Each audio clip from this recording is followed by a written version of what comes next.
വർഷം 1920. ഗുരുവിന്റെ പിറന്നാൾ ദിനത്തിൽ 2 സന്ദേശങ്ങളാണ് അന്ന് പുറപ്പെടുവിച്ചത്. ആദ്യത്തേത് മദ്യം വിഷമാണ്, അതുണ്ടാക്കരുത്, കൊടുക്കരുത്, കുടിക്കരുത്. ഇന്നും പറയുന്ന ആ ഒരു വരി മാത്രമല്ല ആ സന്ദേശത്തിൽ ഉണ്ടായിരുന്നത്. ചെത്തുകാരന്റെ ദേഹം നാറും, തുണി നാറും, വീടും നാറും, തൊട്ടതെല്ലാം നാറും എന്ന വരി കൂടി ഉണ്ടായിരുന്നു. തൊഴിൽപരമായ കാരണങ്ങളാലും ഉപജീവനത്തിന് മറ്റ് മാർഗങ്ങൾ ഇല്ലാത്തതിനാലും ഈ ആശയം സ്വീകരിക്കപ്പെട്ടില്ല. എന്നാൽ ചെത്തിൽ നിന്ന് പുറത്തു കടക്കാതെ സമുദായം മേൽഗതി പ്രാപിക്കില്ലെന്ന് അന്നത്തെ സന്ദേശത്തിൽ ഗുരു പറയുകയും ചെയ്തിരുന്നു. അന്നത്തെ 2ാമത്തെ സന്ദേശമാണ് കൂടുതൽ കാലിക പ്രസക്തമായത്. ഒരു ജാതി, ഒരു മതം, ഒരു ദൈവം മനുഷ്യന് എന്ന വരികളുള്ള ജാതി നിർണയം പദ്യമാണ് അന്ന് 2ാമത്തെ സന്ദേശമായി നൽകിയത്. നരജാതിയിൽ നിന്നത്രേ പിറന്നിടുന്നു വിപ്രനും എന്ന് തുടരുന്ന ആ പദ്യം 2ാമത്തെ സന്ദേശമായി നൽകിയ ശേഷം ഗുരു പറഞ്ഞത് ഏറെ പ്രസക്തമാണ്.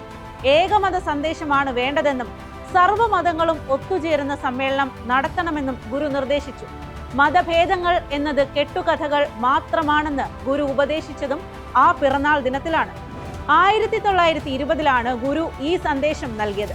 1921 മലബാർ കലാപം നടക്കുന്നത്. മലബാർ കലാപത്തിന് മുൻപ് തന്നെ ഈ ആശയം ഗുരുവിലുണ്ടായിരുന്നു. അതിന് പ്രചോദനമായത് സ്വാമി വിവേകാനന്ദൻ പങ്കെടുത്ത ചിക്കാഗോയിലെ സർവമത സമ്മേളനം തന്നെയാണെന്നാണ് ഗുരുവിന്റെ പ്രസംഗങ്ങളും കത്തുകളും സൂചിപ്പിക്കുന്നത്.